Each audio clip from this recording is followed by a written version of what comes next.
Hey guys, welcome back to another cast of the Lord of the Rings, The Rise of the Witch-King. I'm your caster, Master Cloud, and I'm very happy and excited to bring you guys this game today. It is going to be a 2v2 match on Stonewain Valley, and it is going to feature myself, Master Cloud, spawning as Mordor along the right side here, and my partner is going to be no. We're going to just call him Nout, and he's going to be spawning as men. Now our opponents across the way here is going to be Luzur0 spawning as dwarves, and his partner, who is GunQ, who is spawning as Isengard. So it is going to be a 2v2 on Stonewain Valley.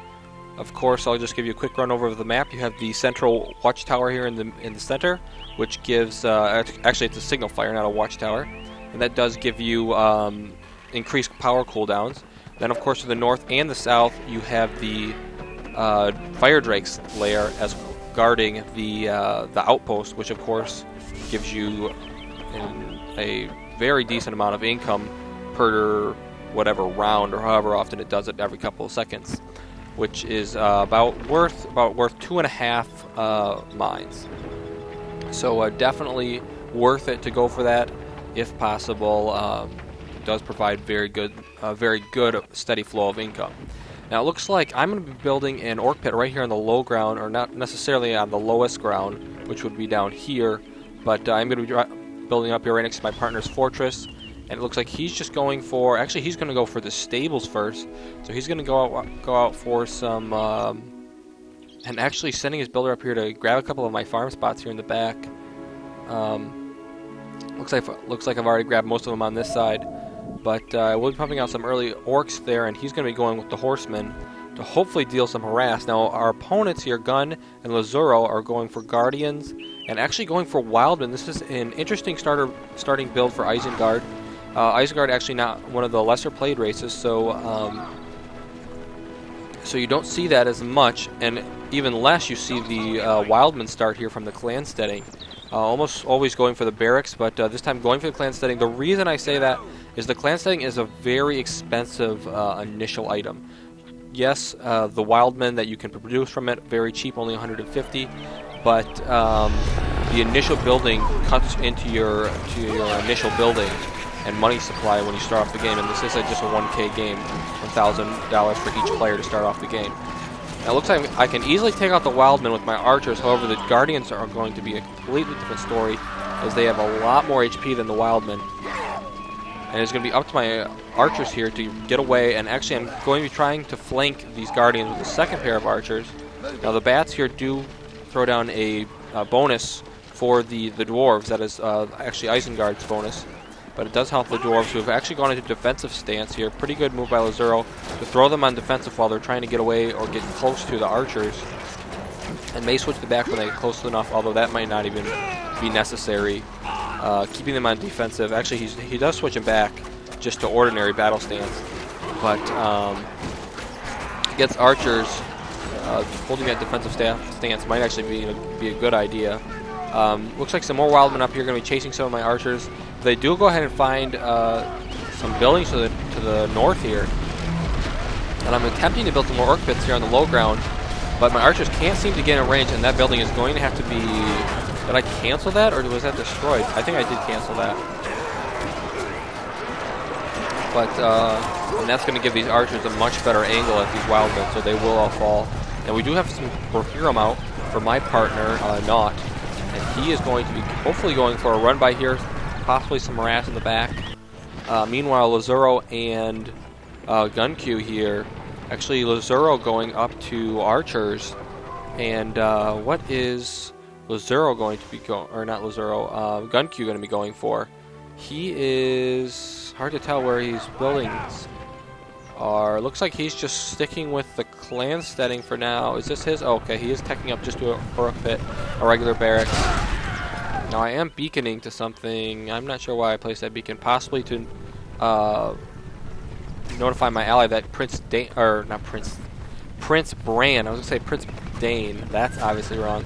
Prince Brand is out, and he, my ally there, actually going to be running ahead and going to capture that signal fire in the center as well. Prince Brand, a very decent hero, very inexpensive. Only costs 1,200 resources. He's one of the earliest heroes you can get out, or he is the earliest hero you can get out as the dwarves for the cheapest amount. And it looks like he is going to be trying to pick off some of these horses at range. They might want to engage here with 2 of them. Yeah, they definitely want to engage before he gets up to level 2, as he gets to level 2. And that's going to give him that slam shot, taking out 4 horsemen there. Oh, actually just 2. 2 of them actually survived with no damage. And now Prince Brand in a little bit of trouble, but with the dwarves coming up here, he should, or with the pikemen coming up from behind, he should be just fine. And more pikemen actually from GunQ as well. So it looks like they are trying to build a anti-horseman army here. However, they are throwing in some dwarven axe throwers. So that's a smart choice, and actually going for a wall here. Pretty typical strategy when going against enemy like stables, anything on horseback or that moves fast. Wall off sort of the top, and actually he is walling off the top and the bottom. So that just leaves just a couple entrances, hopefully easy to block. Doesn't give the horsemen a lot of maneuvering ability and helps you trap them a lot better. However, they are pushing forward right now with a lot of pikemen, Prince Brand, and several axe throwers. All I have is a group of about 4 archers, which isn't going to be quite enough. My partner, Nout, actually going for a cave troll kill. But he is not going to be assisting me, so I am taking on 2 people here, although there's only a couple of Isengard, although more showing up from GunQ. And I don't believe my archers are going to be able to hold this off, especially with the negative bonus coming from the bats on top there.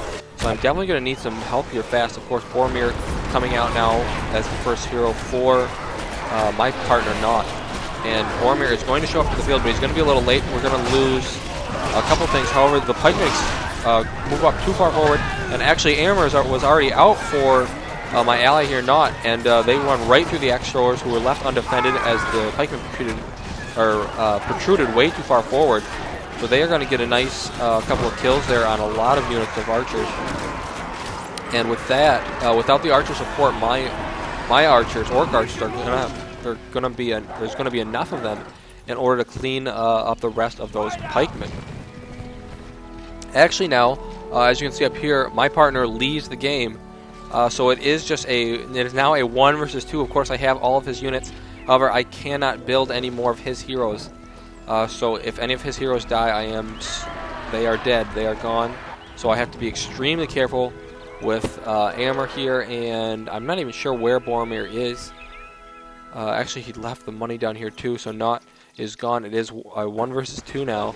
So I'm going to be trying to coordinate our attacks now. And I guess I figured that it's time to go. It's time to push, especially with my partner gone. They'll have much higher APM than me. Many more clicks, as they're using 2 mouses. I'm only, of course, using 1. So I am going to be launching the assault here. Of course, my land bonus still giving me health, and that is going to provide a lot of extra damage and defense for my archers here. Although Boromir gets trapped up in the front, that's a little bit dangerous. As you remember, Boromir is not one of my heroes. He is a men hero, so if he dies, he's gone for the game. And it looks like he does get to level 2. I throw it on the horn, but I don't think that's going to be enough with Lurtz in the back here attacking. I'm attempting to save him, bringing up all these units, but it's just not going to be enough when Boromir does fall. Lurtz goes up to level 3. That's bad news for me. And even though I'm pushing forward here a little bit, I suspect, yeah, tons of reinforcements on the way. Well, not tons, but a couple on the way here, and there will be more to follow, I'm sure. And this attack is probably going to come to an end. However, I do have complete control of all the mines now, so I can just pump out an endless supply of orc archers. But is it going to be enough, especially against this battle wagon, which, of course, as you can see, just completely decimates absolutely all of my archers.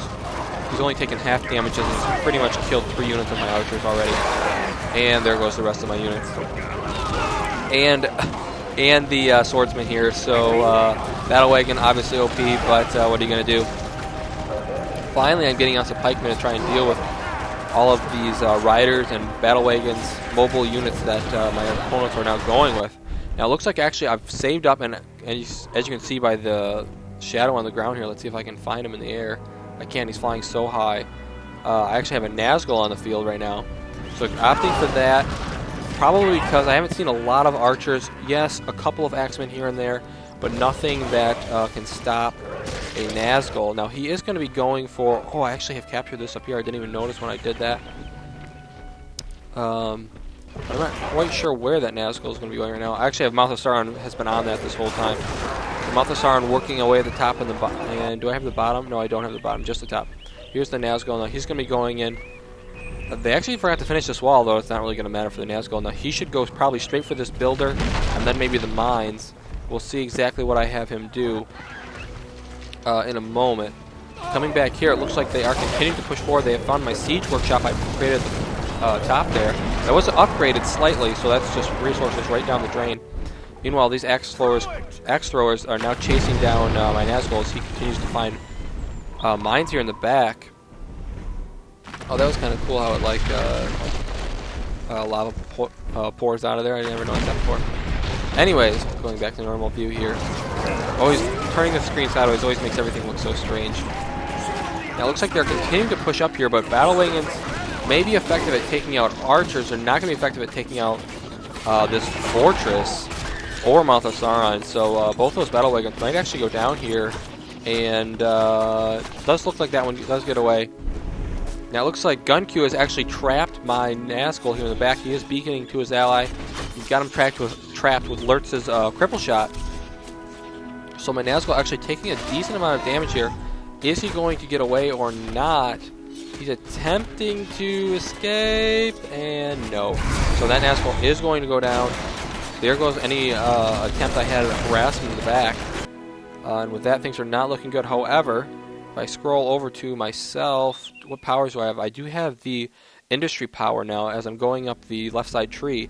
And as you can see, I've cast it on this building. That gives me 80 resources per round, which is just a ton of income. So we'll be able to continuously pump out troops.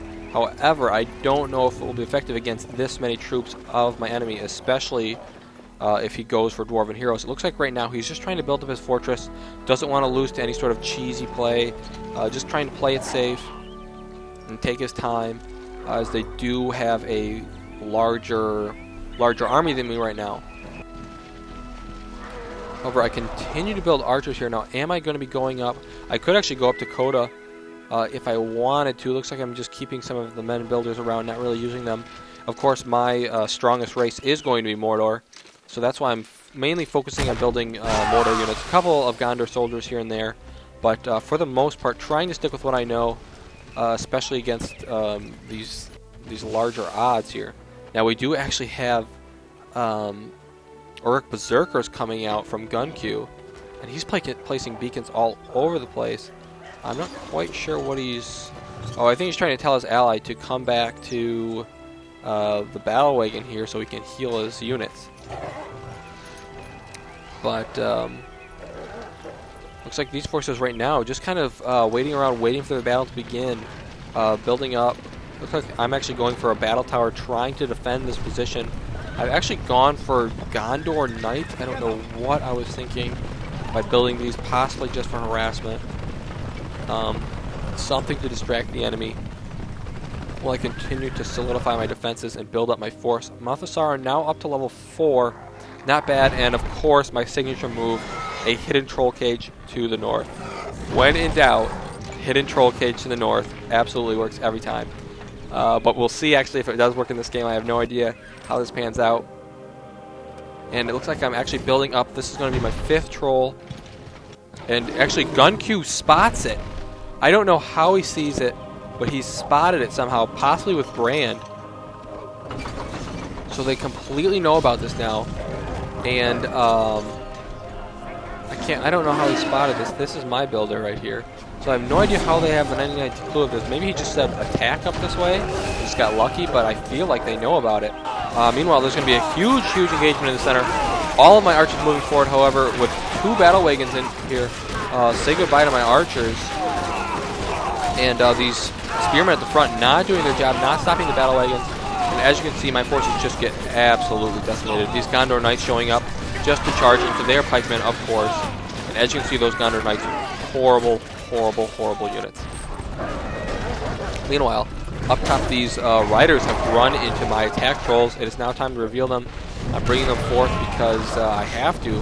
And King Dane is actually in here, although King Dane, level 1 against this many attack trolls, is going to be death for him. They do throw down the heal there in an attempt to save him. However, Malthasaran can easily chase him down, I would assume. Now, the dwarves here are going to ignore that force to the north for now and continue to push forward. Looks like they've done a significant amount of damage already to this fortress, possibly a spell, I'm not even sure. This Nazgul not going to be strong enough to hold this out. And with that, the fortress is going to go down. Now, Malthasaran returning does throw down his descent spell. That should create a little bit of extra DPS from me, but will it be enough? I'm not sure. Now, my attack troll is continuing to move here through the north. I do throw down a rock drop here. That takes out all the pikemen standing guard as well as both of his barracks there. So no more pikemen from GunQ for a while here. And he does have a couple coming in from the south, from that side, but he hasn't solidified the north side of his fortress here, or the east side or west side or whatever side, this top side. And with that, the attack trolls can get right at it, and they're going to take that down so fast. He does not have enough points, obviously, for the rebuild. And it looks like they are going to continue. They're just going to go straight for his buildings. If I can take out enough of his buildings here before he gets up another barracks or something, he will lose the game. Looks like he does have a builder running up here. But if he doesn't build it fast enough, he will lose the game if I take out all of his structures. Looks like this might be his last one. Can he start building fast enough before I destroy that? Yeah, he does get it down just as this is falling. So he does manage to survive that there. Just barely, and I'm sure, I'm hoping and praying right now that that was it. I would say game over for him, but indeed it did not. So it looks like my attack trolls are just going to continue to push forward here. Obviously, GunQ very scared of the attack troll attack. So he himself is going to be solidifying his fortress. Several watchtowers on the edge here to hopefully prevent cave trolls. King Dane did manage to survive the attack. He is in the center here along with the Isengard, GunQ's builder. Looks like they're trying to reestablish something there. In the meantime, looks like I was able to hold back here at my base. However, not a lot of troops remain. Of course, the fortress went down. Looks like I am trying to reproduce my attack troll army as these last couple of attack trolls try and run away from Gloin. Several dwarven heroes out now, so things are definitely not looking good for me in terms of enemy heroes, especially when it's the dwarves. So I should try and focus on not letting them level up. Prince Bran up to level 7, King Dane only at level 2, and I believe Gloin is still only at level 1. Oh, he is up to level 2, and actually goes up to level 4 there. Wow, definitely not good. Lurt's all the way up to level 10. So plenty of enemy heroes here that need to be dealt with. What is my answer going to be? Looks like hidden attack trolls in the back? I have no idea where these came from. Looks like this must have been some of the leftover ones as they continue to search for more things to destroy. Now, one thing I did manage to do was basically take out all of the infrastructure here. One mine remains here. Looks like he's got one here, one here. Looks like he just built this one, though. So the dwarves definitely very low on income. The same with Isengard. I've destroyed... This was mostly Isengard's farm space up here. So it looks like with most of that gone, their income is really low. And remember, they took out the men's fortress. What they didn't take out was all of these mines that I have in the back, including the mine with furnace on it. I should probably have 2 or 3 mines with furnace on it now. So actually, yeah, casting it on this one right here. That's up to level 3 mine. This one's at level 2, almost level 3. So my income is just going to be absolutely off the charts right now. The only question is, can I produce enough stuff to actually take down the dwarven heroes, or will it just be a moot point at this point? Malthasaran actually running into a little bit of trouble here. Probably needs to throw down Descent, or tries to throw it off, but actually might have missed there. It might have cost him his life. Yeah, it did. So Malthasaran does go down. That might actually be okay, though, because it's not like he went down to a hero. And if you lose Malthasaran, he's pretty cheap to rebuild, 1, and 2. Malthasaran's healing rate is so slow. So actually, if you just let him die and rebuild him, he'll heal much faster that way. Of course, it'll cost you a little bit of money, but like I said before, I'm making so much money that it might be completely worth it Now it looks like my Nazgul has made his way through the back here, and actually both of my opponents, realizing that they cannot make any money and seeing my force in the center, they're just going to go ahead and both quit the game. So wow, there it is. Looks like I'm going to take that game, and guys, please stay tuned to my channel. I will be casting some more games shortly. Sorry for the long delay in this one, but thanks for tuning in. Master Cloud, signing out.